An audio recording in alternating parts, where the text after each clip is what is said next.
baik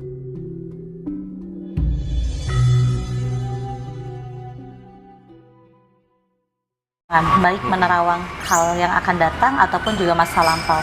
Hal tersebut bisa kita pelajari di dalam kitab Al-Firasah, pengarangnya itu adalah Syekh Aklimun. Beliau itu adalah dulu kepercayaan dari seorang raja yang bisa menerawang masa lalu dan juga masa depan. Nah, bukan hal yang mudah untuk mempelajari kitab Al-Firasah itu, karena kita harus melakukan tirakat-tirakatnya seperti berpuasa Daud, membacakan surat Al-An'am ayat 103, supaya nanti itu akan berpadu kepada ilmu Ainul Basyirah. Oke, dan Teh Anggra dulu juga disuruh tirakat-tirakat begitu sama gurunya barangkali? Insya Allah, kalau untuk guru lahir tidak pernah memberikan untuk tirakat ya, tetapi kalau guru misterius itu yang memberikan saya untuk harus bertirakat dalam mempelajari ilmu-ilmu seperti pasabi. Oke. Jadi lebih pada ada penuntun di dalam diri sendiri gitu ya, Teh? Insya Allah, ya. Nah, terkait dengan Ainul Basyirah, ini beda sama intuisi Teh ya? Sangat berbeda. Kalau intuisi itu bisa yang datangnya atas pemikiran sendiri, tetapi kalau Ainul Basyirah itu mutlak ilmu kebatinan yang tertampang di dalam Al-Quran dan di hadis-hadis sahih. Oke. Nah, itu Ainul Basyirah itu sama laduni ada persamaannya nggak, Teh? Sebenarnya berbeda ya. Kalau laduni itu kita bisa cepat tangkap. Contohnya Mas sendiri membacakan 2 lembar buku yang memang dibacakan di hadapan saya. Dalam jangka 5 menit saya harus membacakan yang tadi Mas bacakan. Di situ saya mengetahui semuanya. Itu laduni. Kalau Ainul Basyirah itu bisa melihat hati seseorang dan juga bisa melihat kejadian apa yang akan datang. Juga bisa melihat juga rahasia atau misteri yang belum terungkap di masa lalu. Mohon maaf, Teh. Pernah nggak menyaksikan orang gitu ya dengan tubuh manusia tapi kepalanya binatang kayak gitu, pernah nggak sih dirasakan?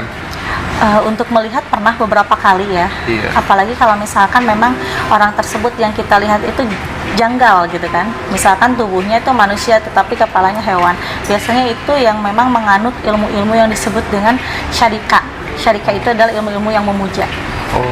Memuja tapi yang dipuja bukan Allah begitu Bukan, ya? tetapi siluman. Alah, oke. Nah, kemudian ini Teh Anggra, dengan kemampuan yang seperti itu gitu, pernah nggak sih dimintai tolong untuk konsultasi, ini ada pembunuhan, tolong dibantu melihat dong terkait dengan kepolisian dan lain sebagainya, ada pengalaman begitu nggak, Teh? Pernah. Iya. Jadi kan gini, kalau kita mempunyai Ainul Basyirah, insya Allah di situ kita itu akan dituntun oleh Allah SWT untuk bisa menemukan kebenaran. Jadi Ainul Basyirah itu kita bisa mulai dari tahapan awal dulu, yaitu mengetahui dulu kronologinya. Setelah mengetahui kronologi, itu langsung ke inti supaya kita bisa menemukan dalang pembunuhan tersebut. Itu kayak sukma atau arwah, itu bisa diajak komunikasi, Teh? Sebenarnya kalau di dalam keterangan kitab Thorik ya, itu yang namanya arwah tidak bisa diajak komunikasi, apalagi arwah yang masuk ke dalam tubuh manusia. Arwah yang bisa kita ajak komunikasi itu bukan arwahnya sendiri, tetapi ruh tersebut yang diantar oleh jin sobirin sesuai yang ada di dalam keterangan surat Al-Baqarah. Jadi kita menanyakan kepada jin sobirin. Contohnya ada orang yang meninggal misalkan gentayangan gitu kan. Itu masih banyak tugas kan yang belum diselesaikan di dunia ya. Akhirnya di situ meminta tolong kepada jin sobirin untuk dipertemukan dengan orang yang mampu untuk berkomunikasi dengan jin sobirin untuk menyampaikan pesan-pesannya. Oke. Nah, saya ingin geser ke Al-Zaitun, Teh Anggra. Saya ingin mendengar pandangan Teh Anggra terkait dengan Al-Zaitun yang kemudian ada peradilan opini, ini sesat dan lain sebagainya begitu. Bagaimana, Teh?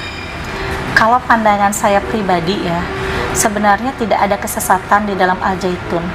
Tujuannya sama, hanya kepada Allah SWT, tetapi caranya saja yang berbeda. Karena di sini kalau misalkan orang awam yang melihat sudut pandang dari Al-Zaitun pasti mengatakan itu sesat. Padahal belum tahu, belum menggali dirinya sendiri juga udah benar atau belum. Nah, di sini biar kita bisa membedakan antara yang sesat dan tidak, kita harus bisa mempunyai ilmu-ilmu kemarifatan yang tinggi yang disebut dengan kemarifatan basyirah dan juga kemarifatan batuniyah. Kalau kita mempelajari kemarifatan batuniyah itu, kita akan bisa membedakan mana sudut yang sesat, mana sudut yang benar di situ. Terus tarekot juga yang kita lakukan itu bisa terhubung dengan dialognya kita dengan para waliullah, dengan para malaikat. Kecuali tidak. Kalau dengan Allah itu udah gelarnya itu nabi ya yang bisa berdialog, tetapi kita sebagai manusia bisa berdialog dengan mengikuti ilmu-ilmu torekatnya yang disambungkan dengan marifat batunia. Jadi di sini kalau kata saya salah pemahaman aja orang melihat sudut pandang dari Al-Zaitun. Iya, padahal di situ mengajarkan untuk tumbuh nasionalisme dan lain sebagainya ya Teh ya. Kalau Tapi pandangan saya mah memang bagus sih ya, karena di situ itu membuat kenyamanan untuk para santri dan membuat kenyamanan untuk beribadah. Iya, iya. Dan ini pesantren mandiri ya Teh ya. Betul. Terus tapi kenapa kemudian isu begitu masif banget, seolah-olah semua sorot kamera baik itu di media mainstream maupun media sosial diarahkan ke sana semua. Ada kejanggalannya nggak menurut Teh Anggra? Jadi semacam ini ada desain nggak untuk kepentingan tertentu apa begitu? Kalau yang saya lihat menurut Ainul Bashiroh ya, ini ada sosok kuat petinggi yang memang menyetir Syekh Al-Zaitun. Karena di sini saya lihat kejanggalannya itu menutupi isu dan kasus besar yang harusnya terungkap akhirnya tidak terungkap dengan adanya pemberitaan Al-Zaitun. Dan itu biasa dalam intelijen ya, sebuah negara begitu ya, Teh ya. Oke. Nah, kalau menurut Teh Anggra, apakah benar ada orang-orang tertentu yang kemudian dia punya atau didampingi khodam begitu Teh? Semua orang sebenarnya memiliki khodam masing-masing ya. Iya. Karena kan kita dilahirkan ke muka bumi ini itu tidak hanya seorang diri. Ada saudara-saudaranya yang memang saudara-saudaranya tersebut itu bisa menjadi khodam yang menjadi khodam pendamping. Tetapi khodam pendamping itu ada yang baik dan ada yang buruk. Bukan berarti khodamnya sendiri yang baik atau yang buruk, tergantung dikembalikan ke dalam keimanan kita. Kalau kita iman, insya Allah yang mendampingi itu adalah khodam baik. Kalau misalnya kita kurang beriman, itu yang mendampingi pasti khodam buruk yang bisa menyetir kita ke arah yang buruk. Iya. Oke Teh, ini kan kita sudah menuju akhir 2023, sebentar lagi bulan Februari kita akan masuk kontestasi Pilpres begitu ya. Apakah kemudian ada petunjuk yang diterima oleh Teh Anggra terkait dengan Pilpres di 2024 nanti, analisanya seperti apa Teh? Untuk sementara ini ya, karena kan memang calon-calon belum ditentukan juga Iya. jadi masih semberawut lah istilahnya gitu. Tetapi untuk kedepannya insya Allah dalam mendekati Pilpres itu akan ada 5 pasangan. Tetapi di situ akan tersingkir satu demi satu, akhirnya yang kuat hanya 2 pasangan saja. Nah di situ yang harus kita waspadai adanya perubahan yang sangat besar dengan adanya fitnah-fitnah politik yang akan semakin merebak ke seluruh Indonesia. Itu yang harus diwaspadai. Tetapi dari beberapa nama yang sudah familiar mau dipasangkan, mau dimajukan oleh beberapa parpol itu, kira-kira yang bakal jadi itu di antara mereka atau ada kejutan menurut Teh Anggra? Bakal ada kejutan nggak? Sebenarnya di sini kejutannya di wapresnya ya. Karena calon itu lebih banyak wapres daripada capres. Gitu. Nah, nanti kejutannya itu di wapres yang akan bisa mendampingi capres yang nantinya akan menjadi sosok pemimpin di Indonesia. Oke. Nah, ini bicara soal Islam sebagai agama mayoritas Teh Anggra. Kira-kira penglihatan Teh Anggra nih terkait dengan pemeluk Islam semakin lama itu akan semakin berkurang atau justru akan semakin bertambah menurut Teh Anggra? Di dalam kitab Hujulul Quran ya, di situ sudah tercantum bahwa di kemudian hari di abad 20 itu yang namanya agama Islam itu akan dipecah belahkan oleh orang Islam juga. Jadi nanti akan banyak orang-orang yang kehilangan akal sehat dan akal pikiran yang bisa memecah belah umat Islam dengan keterangan-keterangan yang memang bisa dikatakan tidak logik dan tidak ada di dalam keterangan Islam yang sejati.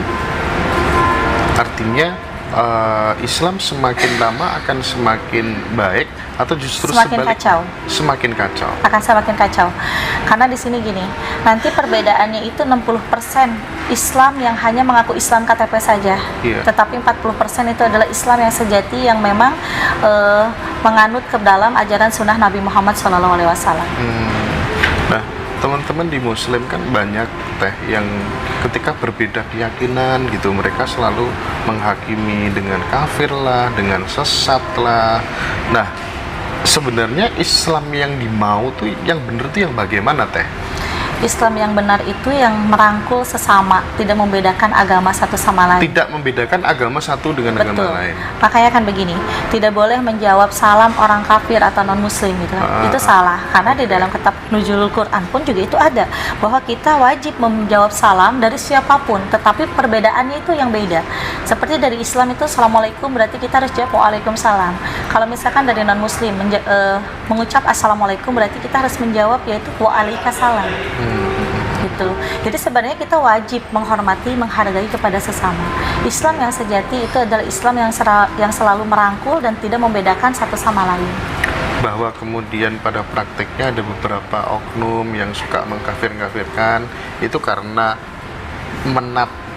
tafsir yang setengah-setengah mungkin ya teh ya. Ya, yang belum tamat ngajinya. Kalau misalnya sedikit-sedikit kafir gitu kan, sedikit-sedikit kafir, belum tentu orang kafir itu akhlaknya lebih buruk dari kita. Oke.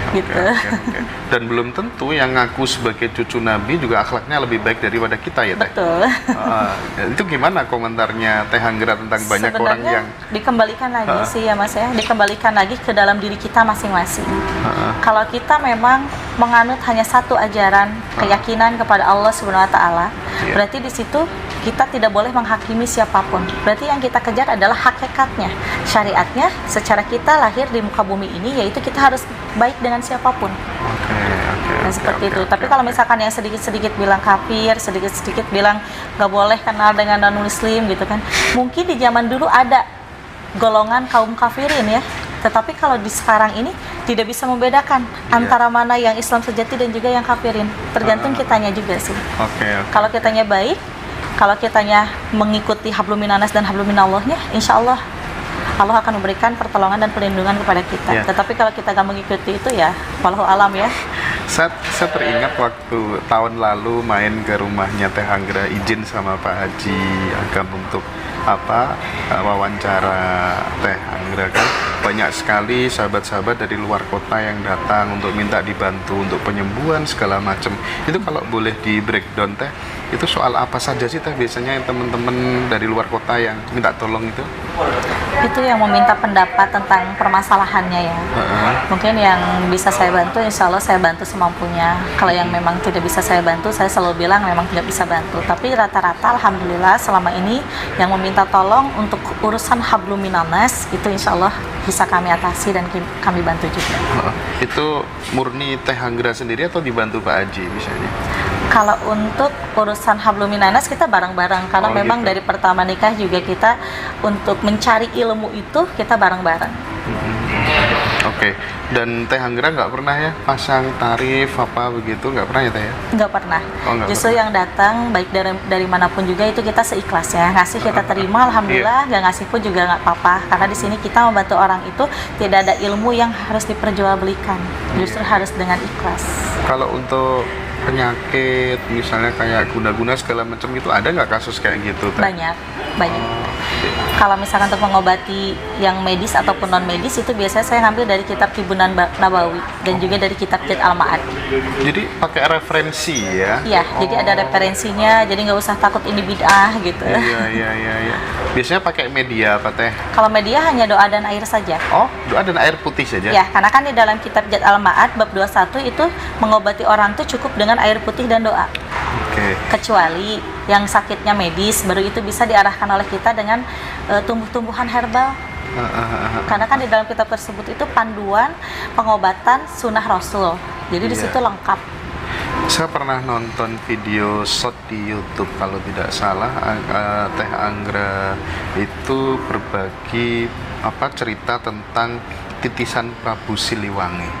Nah, saya ingin ada cerita Teh Anggra, gimana itu sebenarnya? Ada kitabnya, ada referensinya nggak itu? Ya, kalau itu kitabnya kitab Salamata Kala ya. Salamata Kala. Betul, itu memang Prabu Siliwangi itu dikasih oleh ibundanya, bahwa kitab tersebut memang banyak sekali hal-hal yang sudah diramalkan sebelumnya yang ada di dalam kitab itu tentang ciri-ciri titisan Prabu Siliwangi yang akan memimpin negara Indonesia, bahkan terkenal hanya bukan di Indonesia saja, bahkan di seluruh dunia. Itu ciri-cirinya seperti yang pernah saya bahas ya, bahwa dilahirkannya itu di abad 20 dan ditulis 2012, dan itu tercantum di dalam Quran surat Al-Maidah di tanggal 5, dan suratnya juga nomor 5 yang memang tertulis di dalam Maidah itu artinya adalah hidangan. Nah, itu tercantum di dalam kitab Salamatakala pada saat itu. Walaupun kitab Salamatakala itu kuno ya, tetapi di situ sangat lengkap sekali tentang ciri-ciri Satria Piningit yang menurut dari kitab tersebut itu adalah titisan dari Prabu Siliwangi yang akan bisa memakmurkan negara Indonesia dan negara lainnya. Iya.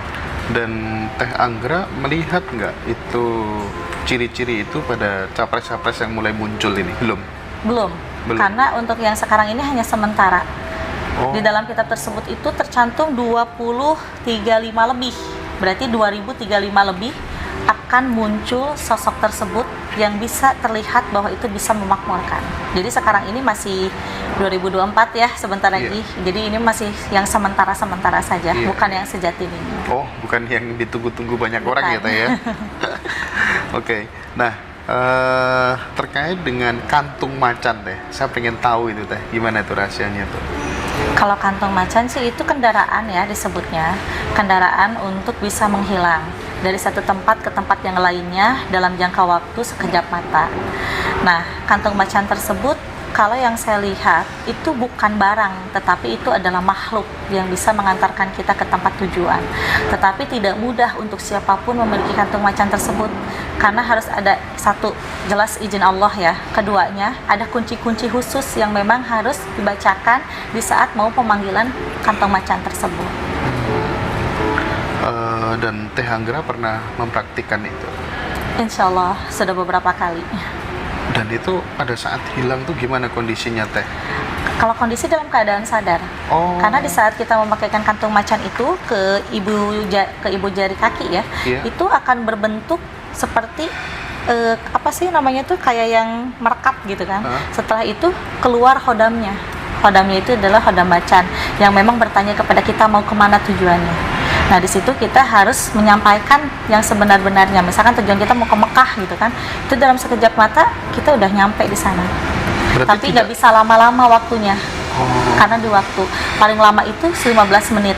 Kalau misalkan 15 menit itu kita tidak memakaikan lagi kantung macan tersebut, itu pasti kita akan ditinggal dan tidak bisa pulang kembali. Berarti itu nyata ada orang bisa menghilang ya Teh ya? Nyata.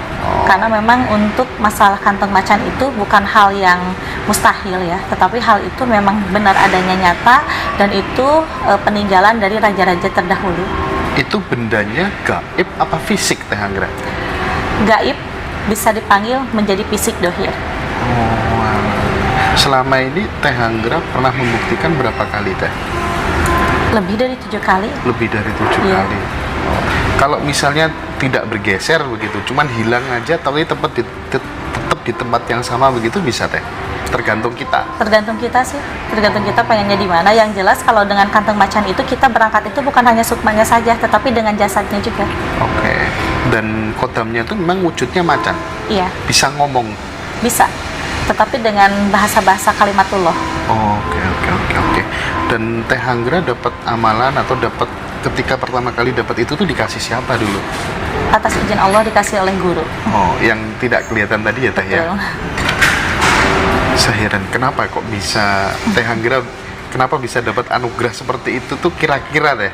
Kira-kira masa kecilnya atau masa remajanya atau dari ayah ibunya gimana, bisa berbagi cerita nggak Teh? Kalau untuk anugerah itu saya sendiri nggak tahu ya, karena mungkin dulunya kan hidup saya selalu susah dan memang ujiannya itu memang harus kuat. Jangankan dulu, sekarang aja sudah seperti ini aja banyak sekali fitnahan dari luar yang memang benar-benar itu seperti nyata padahal tidak ada kebuktiannya gitu. Nah, di sini pun juga kalau misalkan saya ditanya kenapa bisa seperti ini, saya nggak tahu, karena semua kan yang menilai hanya Allah SWT ya. Cuman pernah mengalami titik kesusahan yang sangat luar biasa Teh ya? Betul. Kalau untuk susah memang dari kecil sampai setelah menikah 2 tahun juga itu hidupnya sangat-sangat susah, sampai kelaparan, untuk makan aja susah gitu. Pernah kelaparan teh? Pernah, suami saja untuk merokok harus mulung puntung rokok di jalanan untuk dikumpulin. Duh, Pak Haji itu katanya dulu preman teh. Iya teh. Iya, Berapa lama jadi preman teh? Sebelum kenal sama saya. Oh, sebelum kenal. Jadi setelah kenal sama saya itu kan nikah seminggu ya, kita langsung berkelana. Berkelananya itu memang kita ingin ujlah gitu kan. Ingin ujlah, ingin benar-benar mengejar hakikat kepada Allah sampai akhirnya meninggalkan semuanya. Dan di situ kita pun juga jauh dari keluarga, jauh dari keramaian, hidup hanya di gunung berdua sama suami. Ikut tempat tinggal itu di pasangan suami istri, kakek dan nenek ya, di daerah Garut. Dan kalau misalnya kita mau makan itu kita harus ada kerjanya dulu kan, seperti marut jagung gitu. Terus Pak Haji juga bantuin tani. Tapi pada saat menikah sama Pak Haji itu sudah sefrekuensi teh? Kalau untuk frekuensi itu udah, karena gini, suami yang mengajarkan saya tentang tawasul. Oh, oke. Jadi di sini saya merasakan punya kenyamanan tersendiri bahwa mengejar hakikat yang dibimbing oleh suami itu bisa membuahkan hasil. Walaupun setiap manusia itu walaupun udah tercapai cita-citanya pasti akan selalu melewati rintangan-rintangan dan ujian ya. Tetapi di sini kami selalu bersama untuk melewati ujian tersebut. Kalau boleh tahu berapa lama teh dalam fase yang berada di titik terendah setelah pernikahan itu teh? 2 tahun. 2 tahun. Ya, setelah menikah itu 2 tahun benar-benar di titik terendah. Gak punya tempat tinggal, jauh dari keramaian, jauh dari keluarga juga. Oke, wajar berarti karena banyak kasus kayak gitu. Awalnya terlunta-lunta, terus tiba-tiba dapat anugerah yang luar biasa. Nah, ketika mendapatkan petunjuk atau bimbingan dari guru yang tidak kelihatan tadi, itu biasanya lewat apa Teh Anggra? Apakah mimpi, apakah suara langsung atau bagaimana Teh? Awal mulanya dari mimpi dulu ya, tetapi nggak lama kemudian itu hadir langsung wujud dan bisa berkomunikasi kapan saja. Hadir langsung wujud, bisa komunikasi physically gitu? Langsung. Disentuh tangannya bisa nggak Teh? Bisa. Dengan saya memakai mukena kan, kalau untuk salaman gitu, itu teraba. Masih kira-kira berapa lama kayak gitu Teh? Kalau untuk komunikasi biasanya itu nggak lama ya, paling lama juga hanya 10 menit sih. Oke. Tetapi kalau untuk komunikasi secara suara itu kapanpun bisa. Iya, mohon maaf. Saya melihat Pak Haji Teh Anggra itu pribadinya tenang gitu, terus kemudian bahagia gitu. Apa rumus dalam menjalani hidup bisa sampai di fase ini Teh? Intinya sabar, tawakal, ikhlas. Karena segala sesuatu kalau misalkan kita nggak sabar, nggak tawakal dan nggak ikhlas pasti akan selalu rumit dan rumit ya. Tetapi kalau misalkan kita lewati ujian bersama, pasrahkan semuanya kepada Allah, berubah untuk menjadi lebih baik, insya Allah semuanya akan baik-baik aja. Dan terlihat seperti tidak ada masalah. Walaupun ujian banyak gitu. Iya. Terlihat seperti tidak ada masalah. Betul. Nah, ini Teh, apa tuh namanya? Firasatnya gitu ya, untuk 2023 akhir sama 2024 gitu masih ada potensi bencana yang harus kita waspadai semua nggak sih Teh? Kalau potensi mah karena udah banyak ya, dari kemarin-kemarin juga tetap itu kita harus berwaspada, apalagi sekarang semakin banyak juga bencana yang akan terjadi. Ya pokoknya seperti Jawa Barat, Jawa Tengah, Jawa Timur dan DKI Jakarta ya harus waspada. Seberang juga itu harus waspada. Seberang? Iya. Masih seputar angin ya. Oke, seputar angin. Angin. Kalau untuk lautan api kan sudah terjadi ya kemarin-kemarin gitu. Kalau dari akhir ini ya seputar angin lah harus diwaspadai karena adanya cuaca ekstrim. Nah, ini banyak debatable Teh Anggra terkait dengan keberadaan Ibu Ratu Pantai Selatan atau Nyi Roro Kidul atau apa nyebutnya gitu ya, yang menggunakan rasionalisasi tingkat tinggi. Oh itu enggak ada, itu cuman gini. Tapi ada yang bilang aku menyaksikan sendiri gitu. Nah, kalau menurut Ainul Basyirah dari Teh Anggra sendiri sebenarnya ada nggak sih makhluk itu? Itu jelas ada. Mungkin orang yang mengatakan itu hanya fiktif gitu ya. Itu sebenarnya orang yang tidak mempercayai adanya tentang hal gaib. Tetapi di sini saya percaya adanya beliau karena memang tercantum juga di dalam kitab Hidirullah Al-Kalam bahwa Ibu Ratu Roro Kidul itu memang nyata adanya dan beliau itu memang ditugaskan oleh Allah Subhanahu wa taala untuk menjaga harta warisannya dari Nabi Sulaiman alaihissalam di dasar lautan. Dan Ibu Ratu Roro Kidul itu anak dari Prabu Siliwangi yang pada saat itu memang difitnah dan juga dibuang oleh keluarga istana. Jadi ini ada kaitannya sama Nabi Sulaiman teh? Nabi Sulaiman dan Nabi Khidir alaihissalam. Oh. Nabi Sulaiman hartanya dijaga oleh ibu ratu, dan ibu ratu itu gurunya adalah Nabi Khidir alaihissalam. Oke. Nah, kemudian kan ada orang teh ketika menjalani hidup itu ada yang pelit, ada yang senengannya berbagi, terus bahayanya orang yang pelit dan keistimewaan orang yang hidupnya selalu memudahkan dan banyak berbagi teh Anggra. Sebenarnya perbedaannya itu terlihat jelas dan nyata oleh orang-orang dekat ya. Karena gini, kepelitan itu kan yang disebut dengan kikir. Tetapi kikir itu bisa kita artikan, kikirnya itu kikir karena Allah atau kikir karena memang sudah wataknya. Kalau kikir karena Allah berarti itu Allah selamatkan hartanya dari orang-orang yang gak bertanggung jawab. Tetapi kalau untuk kikirnya karena watak, biasanya dia kikir kepada sesama yang dekat, tetapi dia baik terhadap orang lain, yaitu ditipu gitu ya contohnya. Nah, kalau untuk orang yang baik itu bisa terlihat dari kebaikannya, tapi kebaikan juga itu ada dua macam ya. Baiknya itu karena ikhlas ridholillahi ta'ala atau karena baik pamer. Kalau misalkan baik pamer, biasanya itu akan terus dilanda dengan bencana dan musibah. Tapi kalau misalkan baiknya karena Allah, itu akan Allah cukupkan segala keperluannya. Itu sih salah satu contohnya. Kalau pandangan Islam terkait dengan anak indigo itu menurut Teh Anggra seperti apa Teh? Kalau di dalam Islam indigo itu tidak ada. Tidak ada? Iya, indigo itu adanya di dalam kitab-kitab yang memang bisa dikatakan kitab kuno ya. Kitab kuno seperti Makada. Makada itu menceritakan tentang indigo dan juga feeling. Tetapi kalau di dalam Islam itu tidak ada yang namanya indigo, ada juga yang disebut dengan anugerah, karomah, ataupun juga ilmu Ainul Basyirah. Nah, kayak indigo itu ada orang bilang penyakit begitu, menurut Teh Anggra gimana?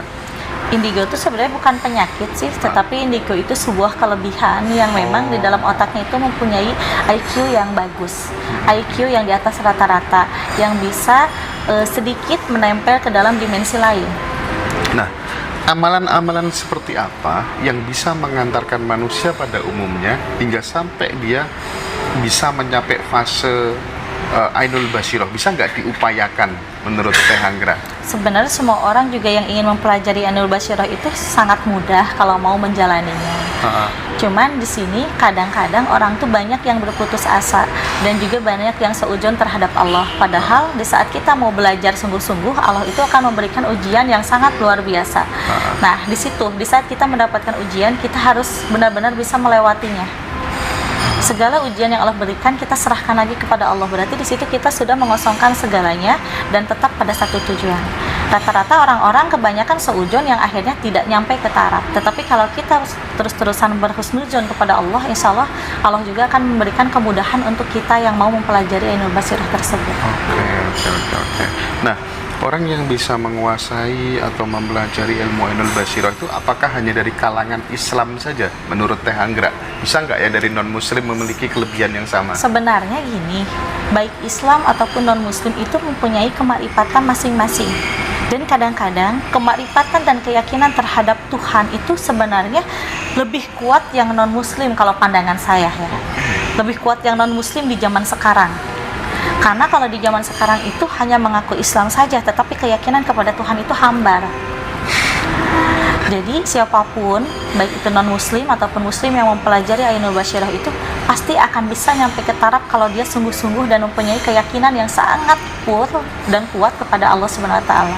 Nah, sekarang kalau misalnya orang itu teh tidak mau belajar thariqat, hakikat, makrifat, wis pokoknya yang penting syariat aja, kulit aja, apa bahayanya menurut Teh Anggra? Sebenarnya banyak konsekuensinya ya. Kalau kita hanya mengandalkan syariat aja, berarti kita hanya mengandalkan syariat sesama manusia. Berarti di situ kita akan mudah tertipu oleh orang. Tetapi kalau kita bisa menjalankan syariat dan hakikat, di situ insya Allah akan Allah kuatkan diri kita agar kita tidak mudah tertipu oleh rayuan-rayuan setan dan juga tipuan belaka. Dan hakikat itu kalau misalnya kita kejar hakikatnya saja, di situ kita harus tahu konsekuensinya. Berarti akan diuji dulu dengan penyakit dan juga kelaparan. Kalau kita bisa melewati semua itu, berarti Allah akan memberikan syariat yang sesungguhnya atas izin Allah yang diwahyukan terhadap malaikat Jibril. Malaikat Jibril akan memberikan kepada waliullah, dan waliullah akan memberikan kepada kita yang berhak mendapatkannya. Kalau kita hanya menggunakan saja thariqat, di situ kita membacakan 2 kalimat syahadat, zikir-zikir, puasa, salat sunnah, tetapi di situ kita masih tetap punya niat jelek kepada orang lain. Itu sama dengan mubah. Berarti di situ kan ada konsekuensi-konsekuensinya masing-masing ya. Maka dari itu kita sebagai makhluk hidup di muka bumi ini, sebagai manusia, kita harus tahu dulu konsekuensinya baru kita menjalankannya. Nah, selama 24 jam supaya kemudian kita tidak pernah lepas atau terhubung terus, online terus dengan Allah, itu metode apa yang digunakan oleh Teh Anggra? Misalnya dengan wirid kah atau apa? Saya pengen tahu gitu. Sebenarnya kalau untuk zikrullah itu wajib ya, karena kita tidak boleh lengah dalam suatu apapun. Tetapi kalau misalkan selain dari zikrullah, kita bisa mengandalkan tidak batal wudhu. Insya Allah itu akan selalu terjaga. Jadi amalan tidak batal wudhu ya Teh ya? Betul. Kecuali pada saat tidur. Iya. Dan itu Teh Anggra melakukan itu sudah lama? Alhamdulillah udah 13 tahun saya lakukan itu. Apa aja Teh yang dirasakan manfaatnya biar teman-teman tergerak gitu kira-kira? Manfaatnya sebenarnya sangat terasa ya. Di samping Allah selalu berikan rezeki yang tidak disangka-sangka, di situ pun juga Allah berikan kemudahan dan terbebasnya dari segala musibah dan bala bencana. Salah satunya itu. Iya, banyak itu Teh manfaatnya. Iya. Rata-rata teman-teman yang punya masalah itu kan seputar rezeki itu bisa sebagai solusi ya Teh ya. Iya. Dan itu apakah kemudian harus berijazah sama Teh Anggra langsung atau enggak kira-kira? Kalau itu masih umum, bisa digunakan oleh siapapun tanpa Teman-teman harus bisa ya ijazah. pakai Betul. ini ya.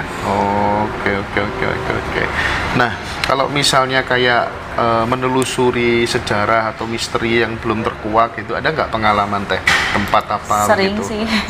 Sering ya, karena memang misteri-misteri yang belum terungkap itu wajib kita buka supaya ada penerangan terhadap orang-orang yang memang tidak mengetahui tentang budaya-budaya leluhur gitu kan. Nah, di situ kita buka supaya orang itu bisa mengingat jasa-jasanya waliullah yang misalkan belum terungkap gitu kan, seperti makamnya atau makomnya. Oh gitu.